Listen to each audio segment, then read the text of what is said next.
Una pequeña nota antes de empezar. Van a escuchar una entrevista que realizamos en el 2023, poco después de la publicación de la novela Peregrino Transparente.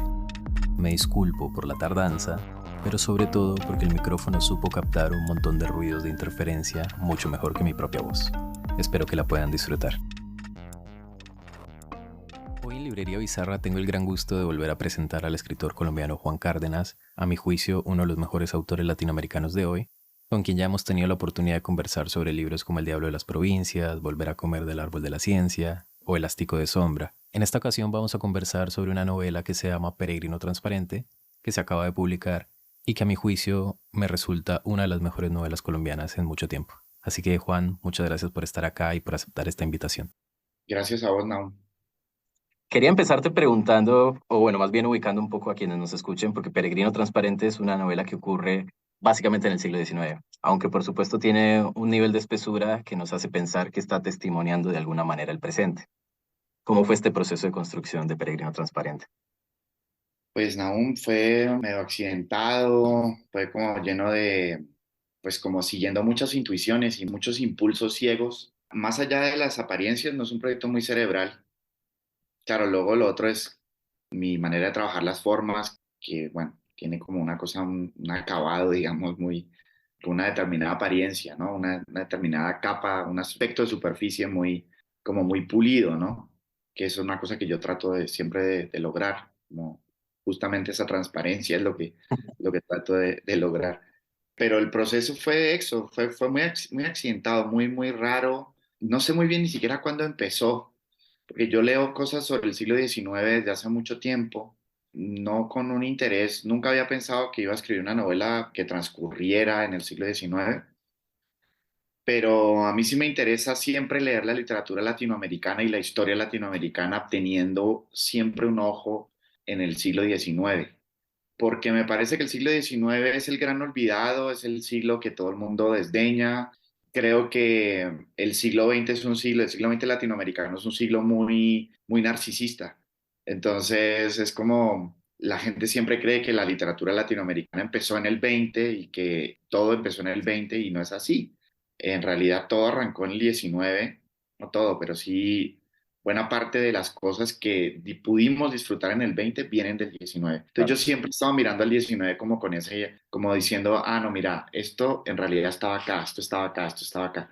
Y siempre repito esta frase que ya se me ha vuelto como un poco como de cliché y de cajón, pero la voy a repetir, que es que la película es el siglo XX, pero la sala de proyección es del siglo XIX. Entonces, todo se está proyectando en realidad desde el 19.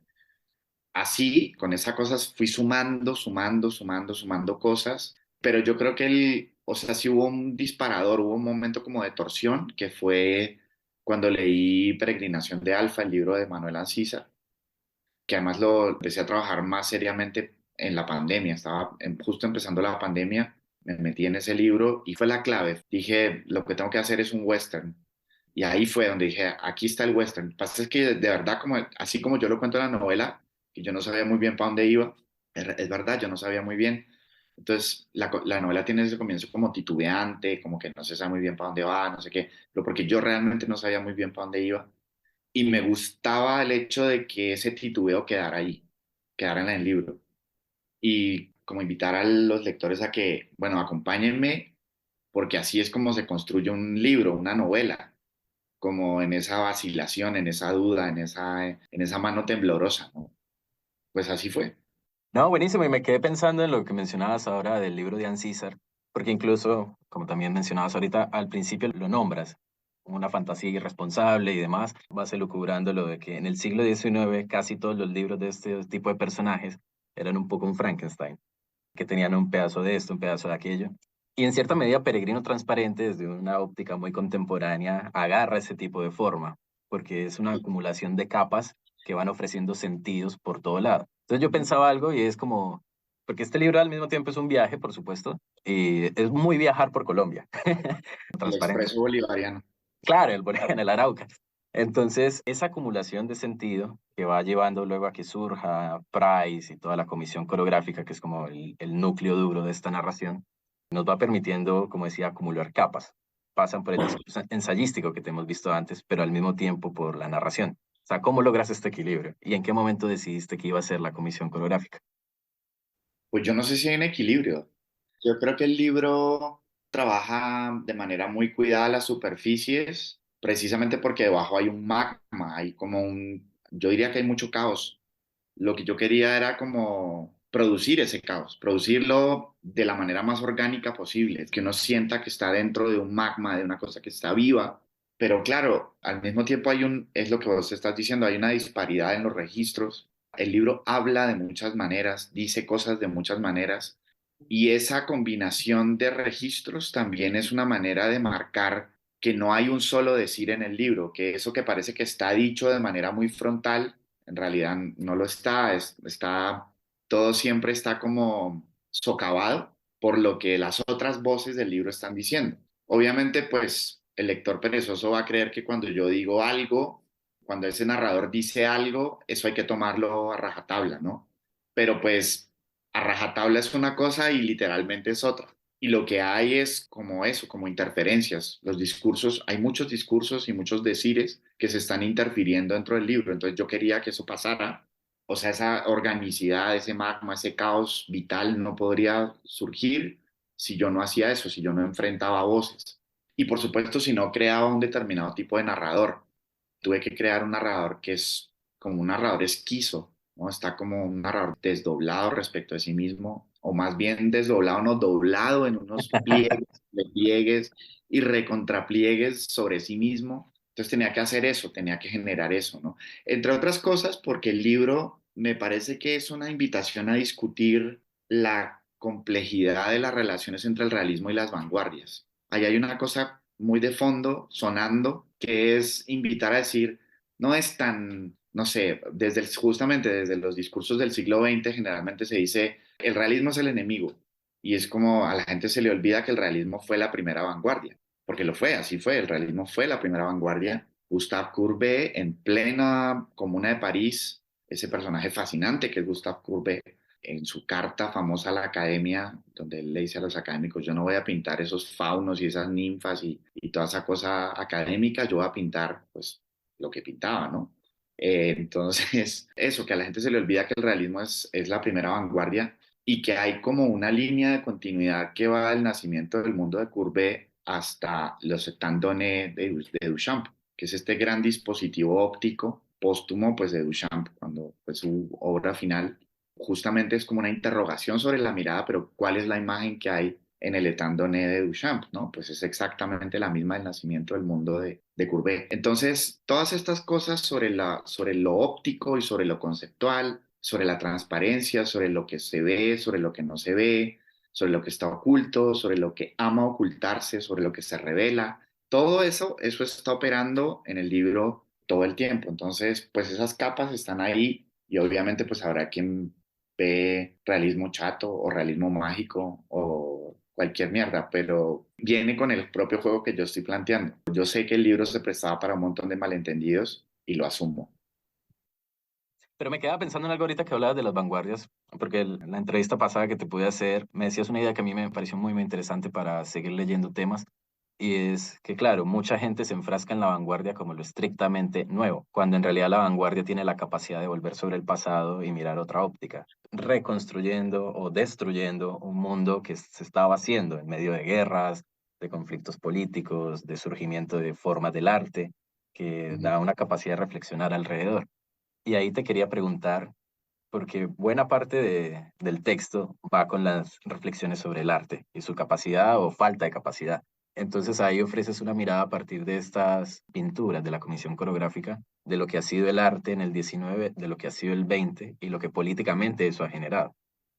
Pues es una pregunta dificilísima, porque más que una pregunta es una observación muy fina sobre lo que pasa en el libro. Mira, nosotros, las sociedades hispánicas, somos sociedades que tenemos un tremendo complejo con el atraso, ¿no? Creemos que nuestras sociedades no están a la hora. Entonces, ese complejo cultural, y eso pasa a ambos lados del Atlántico en la lengua española, me parece que de manera un poco particular en España está lleno de gente de modernetes, de gente que está desesperada por parecer moderna, gente que está desesperada por encontrar la última tendencia y por volverse como en el portavoz de la última tendencia. Eso es muy hispánico, yo diría que es muy español sobre todo, pero nosotros también tenemos ese problema, nosotros también estamos un poco lastrados por eso y eso hace que precisamente tengamos una manera muy pobre de mirar para atrás y sobre todo de mirar nuestro propio pasado. Y eso hace que el juicio, los juicios artísticos nuestros estén empantanados en esa idea espuria de la novedad. Ahora bien, yo creo en la necesidad de generar vanguardia y en generar novedad de verdad, en hacer cosas nuevas. Pero para poder hacer eso, vos tenés que sí o sí tener una manera imaginativa de leer tu propia tradición y de leer el pasado. Yo creo que para mí el ejercicio de la crítica, de cualquier forma de crítica, tiene algo todavía como oracular, tiene todavía algo como de consultar el tarot o el horóscopo o algo así. O sea, uno mira pasa, y uno ve cuáles son las señales, ¿no? Y eso ocurre con el pasado, con el futuro, con el presente, es decir, da igual, eso ocurre con cualquier objeto. Uno siempre está tratando de mirar críticamente y ese impulso oracular, ese impulso como mágico, religioso, sigue ahí. Es el mismo impulso que nos lleva a mirar el horóscopo, es el que nos lleva a decir, pucha, ¿qué fue lo que pasó aquí con estas imágenes? ¿Qué significan estas imágenes? ¿Y qué efectos producen? ¿Qué efectos estéticos, políticos siguen produciendo esas imágenes? Y toda la indagación mía, yo creo que no solamente en este libro, sino en general en todas mis novelas, en mis ensayos, tiene que ver con ese impulso. Pero como te digo, todo va dirigido realmente a hacer estallar el presente y crear novedad, crear algo nuevo. Y una vuelta para... En realidad comenté tu comentario, pero no sé si te respondí. Y me quedaba pensando en algo ahorita que mencionas lo de la tradición, y es que, por supuesto, ya desde el mismo libro de Ancísar y de ver las cosas del 19, hay una relectura de la tradición que suele dejarse bastante de lado. Pensemos en La Vorágine, que tiene su lugar canónico, pero que muchas veces es desechado por quienes hablan de la literatura colombiana, y es un texto con el que dialogas un montón. La Marquesa de Yolombó, con textos que están ahí construyendo también la forma en que se narra y que muchas veces quedó de lado en pos de este tipo de novela muy, como diríamos, muy diluida que nos venden hoy en día. Entonces, claro, todo juego de narración es como se narra un poco también. Y en este caso, la forma en que se narra aquí me parece muy fresca y muy nueva en Colombia, por lo menos en Peregrino Transparente. Sí, y además pasa con muchos de nuestros textos canónicos en la literatura colombiana, que son textos que no han sido leídos, creo yo, con amor y creatividad. Creo que falta amor, y de verdad la palabra es amor. ¿Cuáles, por Eh, ejemplo? pues no sé, pues los que estás mencionando, por ejemplo, me parece que son textos, o no sé, la obra de Fuenmayor o de un Gómez Dávila, ese tipo de libros que son increíbles, que la crítica no ha sabido leer con amor, porque el amor dispara la fantasía, y yo creo que uno tiene que leer con esa disposición fantástica, ¿no? Hacerle decir cosas a los textos, hacerlos trastabillar y que hagan aparecer fantasmas y que aparezcan criaturas y que aparezcan... Entonces, pues yo nunca he leído un texto, pues salvo los de Erna von der Walde, yo no he leído textos buenos sobre literatura colombiana, muy pocos, escritos con amor, digamos, con ese amor fantasioso. Claro, que acaban Eh, de sacar la nueva edición de La Vorágine, la edición sí, cosmográfica. Erna von der Walde me parece la mejor lectora de La Vorágine, de lejos, quizá por ahí de cerca con Silvia Moloy, que tiene ese texto Claro. maravilloso, maravilloso ese texto sobre La Vorágine. Pero pasa lo mismo con Carrasquilla, yo no sé cómo carajo no aprovechamos a Carrasquilla. O sea, Carrasquilla es impresionante, pero no tenemos, entonces eso está ahí, no sé, como unos profesores por ahí todos casposos escribiendo sobre Carrasquilla. Entonces es una cosa tristísima. No tenemos buena crítica. Tenemos grandes textos. O sea, tenemos una tradición que ya quisieran otras tradiciones tener los textos que hemos producido nosotros. Pero no hay esa, falta eso. Y de verdad la clave es el amor. La clave es el amor. Miramos todo como con ese complejo medio desdeñoso, comparándonos mal con los demás, ¿no? Claro, Como, ¿quién "Ay, es el ¿por Pepito qué? de acá? Sí, yo me acuerdo, por ejemplo, de alguno, Gutiérrez Girardot es un crítico al que le tengo respeto, me parece que se equivocaba casi siempre en casi todos sus juicios, pero lo leo con interés, lo Claro. leo con mucho interés, me gusta pensar en Gutiérrez Girardot como síntoma de una época y de una manera de leer la literatura colombiana, pero Gutiérrez Girardot no hay que echarlo a la basura porque él estaba tratando de leer a todo el mundo y los estaba leyendo en Latinoamérica a todos Pero Gutiérrez Girardot también es de los que tiene este complejo, ¿no? De, ay, ¿por qué Julio Flores no es Evaristo Carriego? ¿Y por qué Fernando González no es Macedonio Fernández? Pues porque no lo es, ¿no? Es otra cosa, hacen otra cosa. Y es pura pereza, y es eso, es como esta cosa de, ¿por qué no somos como Argentina? ¿Por qué no somos como México? ¿Por qué no somos como Brasil? Bueno, porque no lo somos, ¿no? Porque estamos haciendo otra cosa y estamos pensando de otro modo. Y eso es lo que falta, creo yo. Esto me hacía pensar algo y es que además de que tenemos una cierta lectura bastante torpe de la tradición, también hay muchas cosas que no alcanzaron a llegar a esa misma tradición por distintas políticas. Casi siempre un poco de centralismo y cierta oscuridad editorial. Entonces, hace unos días por aquí pasó Francisco Flores, que acaba de publicar un libro que a mí me encantó. Yo le decía a Francisco acá que los dos libros que más me han resonado y me han resultado los mejores publicados en Colombia tienen que ver con el 19, que es Peregrino Transparente, y La Vanguardia Intelectual. Entonces, claro, él ahí también destapa un cierto canon que pudiéramos llamar que quedó completamente dejado de lado. Entonces, eso en cierta medida contribuye también a la tradición de lectura que tenemos. Sí, ese libro me parece un libro importantísimo, ¿no? El libro de Francisco Flores me parece un libro muy importante. Es un libro importante por lo que vos estás diciendo, porque viene a decir en voz alta algo que los provincianos sabemos desde siempre, y es que la parroquia es Bogotá, siempre fue la parroquia, pues además hasta por un motivo geográfico, esa vaina por allá aislada, no, digo de verdad, y con todo el amor que le tengo a Bogotá, amo la ciudad, me encanta la ciudad, la adoro, me parece una cosa maravillosa Bogotá, pero la cultura bogotana letrada, que es a lo que nos estamos refiriendo aquí, es una cultura bien parroquial y lo sigue siendo en muchos sentidos, ¿no? De eso hablan las figuras que produce la ciudad letrada bogotana todavía, ¿no?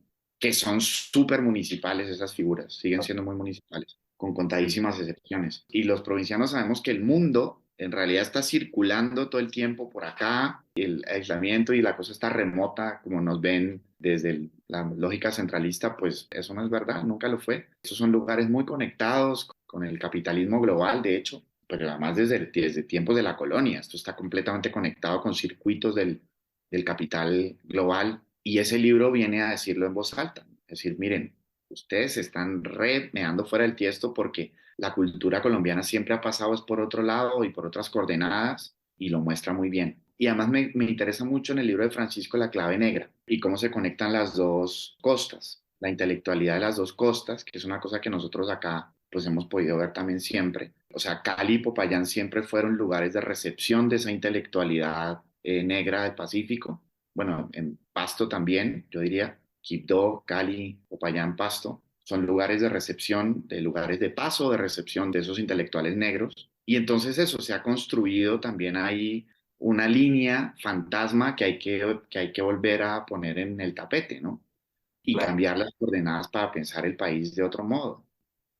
Hay una de las cosas que hablando de hablar estas líneas y de volver a poner en las coordenadas que ocurre en Peregrino y es Panamá, que también es algo que ha estado muy en mora de narrarse de una forma al menos interesante en la literatura colombiana. Entonces aquí ubicas esta tercera parte, o bueno, el inicio de esta tercera parte donde se convierte mucho más en western esta persecución. Bueno, yo nunca he podido pensar Panamá separado, ¿no? Es decir, si vos vas a un lugar como Buenaventura, Buenaventura o Guayaquil son lugares que siempre están conectados a Panamá, siempre han estado conectados, es decir, el Pacífico siempre estuvo conectado, ¿no? Panamá siempre ha funcionado desde que se separó como miembro fantasma, ¿no? Como cuando viste esta cosa que le amputan un miembro a alguien y lo sigue sintiendo, pues es lo que nos pasa a nosotros con Panamá, nos lo amputaron, pues lo seguimos sintiendo como si estuviera ahí. Y nadie habla de él porque pues se supone que no está ahí, sería una cosa de locos creer que decir que mi brazo sigue ahí. Y pues claro, Panamá iba a ser una de las principales razones por las que Colombia iba a ocupar un lugar protagónico a nivel geopolítico, al menos en el hemisferio.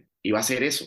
Finalmente pues pasó todo lo que pasó y Colombia quedó como encerrada sobre sí misma, ¿no? En su propio malestar intestinal que dura hasta ahora, ¿no? Es muy triste. Desde luego no solo nos pasa a los colombianos, creo que esa insularidad, ese aislamiento es una cosa que les pasa a todos los países latinoamericanos, es triste. Me parece muy triste, de hecho. Y creo que la lucha política y cultural está en romper esos aislamientos y en darnos cuenta de que las discusiones atraviesan fronteras y tienen otros mapas. Y claro, también tengo que mencionar una cosa, y es que A mí me ayudó mucho los libros de una historiadora panameña que dio clases mucho tiempo aquí en Colombia, que se llama Marixa Lazo. De hecho, ella tiene un libro muy bello sobre la construcción del canal de Panamá, muy, muy lindo, que se publicó en Planeta también. Ese libro habría que leerlo junto al libro de Francisco Flores y modestamente también de mi libro, creo yo.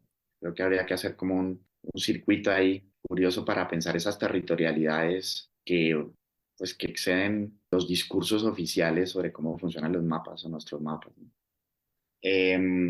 Yo más que la cosa vanidosa de aspirar a que mi texto influya en la realidad o tenga como efectos de largo aliento, a lo que aspiro es algo un poco más modesto y es a participar de una conversación y de una discusión, que es todo esto que estamos hablando, ¿no? Por ejemplo, hay algo que a mí siempre me ha fascinado y es la historia nunca contada o no contada lo suficientemente bien de lo que fue la Internacional Liberal Latinoamericana del siglo XIX. Hubo una internacional donde estaban gente como Eloy Alfaro, Maceo, es decir, había, bueno, mucho después un Martí que se lo puede enmarcar allí, pero realmente hubo como toda una constelación de intelectuales y políticos en el 19 latinoamericano que crearon esa red muy en sintonía con lo que Francisco Flores está tratando de contar en el libro, ¿no? Y otros historiadores, por supuesto, latinoamericanos que están trabajando en esa misma clave. Pero yo te iba a decir algo que me gustaría marcar allí. Sí, Otra de las cosas importantes del libro de Francisco, que el libro de Francisco, si vos te fijas, insiste en que rompe con esta idea de que la ciudad letrada o la cultura letrada es una y es claro, centralista y es Bogotá y es Popayán o yo qué sé. Y es como, no, no había una sola cultura letrada, había muchas culturas letradas o por lo menos había dos. Esta oficial, conservadora, aparato ideológico, el mosaico, etcétera. Y había una cultura letrada, o siempre hubo una cultura letrada plebeya y revolucionaria y generalmente negra, además, o generalmente racializada, por lo menos. claro, sí. Entonces, que tiene que ver como con una manera de acceder a la letra, ¿no? Y en una línea que se remonta, por supuesto, hasta un Simón Rodríguez, ¿no? Claro. Y a todo este proyecto educativo, pedagógico, revolucionario bolivariano. Yo creo que todo mi proyecto intelectual y mi proyecto de novela forma parte de esa tradición de la letra plebeya. Entonces, quería simplemente marcarte esto porque me parece bien importante a la hora de crear mapas y de generar otras imágenes territoriales, decir esto. Nosotros llevamos siglos escribiendo en otra clave y hablando de otro modo. Y fíjate que por eso, creo yo que por eso es que la crítica literaria colombiana nunca le hace justicia a los textos, porque nuestros textos casi siempre son producto no de la cultura letrada centralista, sino de la cultura letrada plebeya, desde un Luis Vidales, un Luis Tejada, un León de Grey, un José Eustacio Rivera, Tomás Carrasquilla, José Félix Fuenmayor, Fernando González, es decir, nosotros, nuestra escritura se ha producido en otro espacio, o hasta un Andrés Caicedo, ponele, Claro. se ha producido en ese otro espacio, o la calle o los territorios más apartados, etcétera. Y en cambio la crítica literaria se hace siempre desde la lógica de la cultura letrada centralista. Entonces ahí se produce como un divorcio donde como hablando el lenguaje del amo vas a poder hacerle justicia a esos textos escritos desde otra lógica. Es Claro. imposible. Y eso es lo que siempre ha pasado y eso es Colombia en el fondo. Ese divorcio explica buena parte de nuestros males y de nuestro trauma político y de nuestra... O sea que es importantísima la labor política que tienen los críticos literarios. Sí, me parece muy, muy interesante esta perspectiva porque da una clave de lectura que muchas veces se pasa de lado. E incluso lo pensaba con la lógica, entre comillas, dual que pones con los dos artistas, con Price y Pandiwando. Como listo, este gran artista, entre comillas, que está trabajando con una comisión para mapear un mundo, versus este artista popular, muy difuso, que creo que dices que está hecho de harapos de imaginación popular, y que este logra pintar y conmover, obnubilar, digamos, a cualquier persona que observe sus piezas. Pero algo que te quería preguntar también es, y aquí me remito a la carga de ironía con que está construida la novela, que es como lo que hace posible, o a través de todo este magma que mencionabas, que sea viable el texto. Entonces, uno de esos recursos es, bueno, en la segunda parte aparece hasta Kanye West, por ejemplo, pero que lo bailando, ¿cómo fue esto? O sea, ¿en qué momento se te ocurrió meterlo ahí? Me cuesta mucho hablar de la segunda parte del libro porque yo no puedo decir lo que dije en la segunda parte sino como lo dije ahí. Entonces me cuesta mucho porque son intuiciones y tiene que ver un poco como con este juego adivinatorio que te digo, ¿no? Como oracular, de decir, aquí hay como unas figuras que se repiten, como si fueran las cartas del tarot que te vuelven y te salen, ¿no? Te sale la carta de Kanye West, la carta de mi abuela, Claro. la carta de, ¿no? Pandiguando la carta. Entonces te salen esas cartas y uno dice, hay nexos entre estas cartas, pero yo no las alcanzo a ver del todo. Entonces, ese lenguaje que trastabilla, ese lenguaje que le cuesta acabar de decir en la segunda parte, me resulta casi imposible comentar ese lenguaje, porque no lo pude decir de otra manera, lo dije así. Entonces tampoco sé muy bien porque es como que no, es como que tengo una teoría sobre Kanye West, pues tampoco, ¿no? O sobre Bob Dylan, tampoco, no tengo una teoría muy armada, ni sobre uno ni sobre el otro, pero sí creo que hay algo ahí, ¿no? Hay algo como, hay algo me encanta la esquizofrenia, me seduce mucho intelectualmente la esquizofrenia de un Kanye West. Me parece que hay muchísimo que pensar allí respecto a los traumas raciales, los traumas, digamos, de ese cruce entre raza y dinero. Y de verdad yo le tengo una compasión infinita a Kanye, compasión y simpatía le tengo cariño y sufro por él, sufro por Kanye West.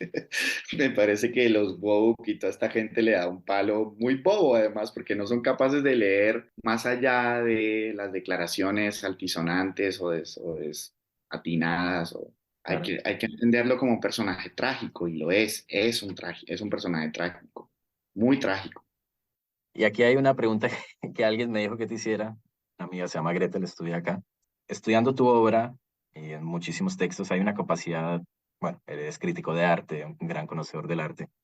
¿Existe la posibilidad de que la literatura sea el terreno para el arte conceptual? ¿Se puede crear arte conceptual desde la literatura? Yo creo que la literatura es el arte conceptual por excelencia. El Quijote es una obra maestra del arte conceptual. Tristemente, para los que creen que la literatura es para contar historias, ¿no? Como, no, esto es solo para contar historias y yo soy un humilde narrador. Voluntaria o involuntariamente, la literatura es una máquina conceptual. De hecho, la literatura es arte conceptual mucho antes de que se inventara el arte conceptual. En ese sentido, la literatura que a mí me interesa, de hecho, es la literatura que hace eso, ¿no? Que sigue trabajando así, en esa clave. No, buenísimo. Juan, ya para no quitarte más tiempo, de nuevo te voy a forzar a hacer la majadería de recomendarnos textos para una sección que tenemos que se llama Entérate. Ya hablamos mucho del de Francisco, por ejemplo, pero si tienes algún otro por ahí para nuestros oyentes, estaría genial. Mira, estoy fascinado redescubriendo a un autor que es Jerzy Andrzejewski, que es este escritor polaco de los años 50, 60. Sergio Pitol tradujo una de sus obras maestras, que es Las Puertas del Paraíso, que es posiblemente el mejor libro que leí el año pasado, es ese. Andrzejewski, creo que ni siquiera lo han vuelto a reeditar, no sé muy bien, es un autor medio olvidado, pero pucha, cualquier persona que lea ahora mismo Las Puertas del Paraíso, que además es un libro, de nuevo, fíjate que es un libro también anacrónico en el sentido de que es como Andrzejewski cuenta un episodio o basa su novela en una anécdota muy sonada en cierto tiempo, que fue la famosa cruzada de los niños que hicieron esta super cruzada, que se fueron a pie hasta o que tenían la intención de ir hasta Jerusalén a pie. Y lo que hace es como seguir el hilo del deseo, y el deseo en un sentido muy literal, muchas veces deseo sexual, o no muchas veces, sino ese deseo sexual que es como la pulsión elemental sobre la que descansan todos los otros deseos o todas las otras manifestaciones del deseo, dentro de unos polígonos amorosos que se forman dentro de estos niños, ¿no? O estos adolescentes o semi-prepúberes o púberes, y lo hace de una manera tan impresionante porque lo que te muestra es justamente este contagio del deseo ajeno, ¿no? Y no un deseo neutro, es un deseo político, porque en general es el deseo del señor feudal, y cómo el deseo del señor feudal se transforma en los cuerpos de esos niños y de esos adolescentes que van formando parte de la cruzada. El libro es una cosa absolutamente divina, hermosísimo, traducido de manera increíble por Pitol, casi nadie. Otro libro que me parece que debería leerse, otro autor que debería leerse con mucho más cuidado y con más esmero en América Latina, porque es una autora latinoamericana, es la haitiana Marie Vieux Chauvet, que yo la descubrí hace un par de años con 3 novelitas cortas que sacaba en un mismo volumen acantilado. Libro increíble. O sea, hay un libro muy contemporáneo, un libro que se escribió en los 60, pero un libro, bueno, ella tuvo que exiliarse, pues la dictadura de Papa Doc la sacó corriendo de Haití. De hecho, allá la publicó Gallimard y le tocó a ella, precisamente por la persecución política a la que la sometió Papa Doc, le tocó recoger la edición y luego se exilió en Estados Unidos, donde le trabajó de limpiadora, etcétera. O sea, tenaz, o sea, ella tuvo una vida muy tremenda y es uno de los grandes autores latinoamericanos y yo no sé cómo no leemos más a esa señora. Es extraordinaria. Esos 2 libritos los puedo recomendar. Y de nuevo, Juan, muchas gracias, en serio, por aceptar la invitación, por todos los que nos explicaste y bueno, sobre todo además por Peregrino Transparente, que insisto, sin mucha demagogia, para mí es la gran novela colombiana de este año y probablemente de un muy buen rato, así que de verdad, muchas gracias. Dale, Naum, pues gracias a vos por la charla y suerte allí en Nueva Orleans y abrazo a todos. Te invito a seguir a Librería Bizarra en Spotify, Apple Podcasts, Deezer, YouTube o cualquiera que sea tu plataforma preferida. Recuerda que también puedes seguirnos en Instagram y si te gustó este episodio, puedes recomendarlo y dejarnos tus comentarios. En el trabajo musical estuvo Joseph Paternina, en la portada y el trabajo artístico María José Porras y Nabeli Figueroa. Recuerda seguirles. Hasta la próxima.